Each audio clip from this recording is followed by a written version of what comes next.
This is Yogesh from RisePOS by OneGreenDiary. Let us start by adding an item. I will show you how you add an item or a product. Click on products. You will have an add product form here. Click on product name. So let us say in this case I will add product name as Paneer Bhurji. Select a category. I'll add this into Indian main course. I'll have a selling price as 180 rupees. And if you want, you can have maybe a unit cost to this.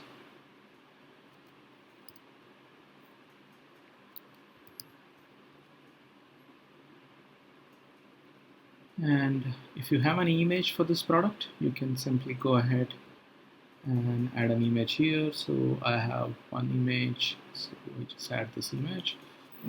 If you'd like to add a short key to this, you can go ahead and add, let us say I want to add a short key as 125. Do you want to track the stock? You can say yes and click on save product. The product has been successfully added.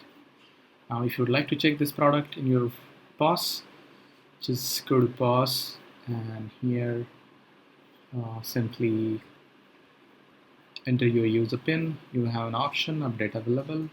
Click on update available. Just click on yes. And you should see new product as Paneer Bhurji right here. That's about adding a product.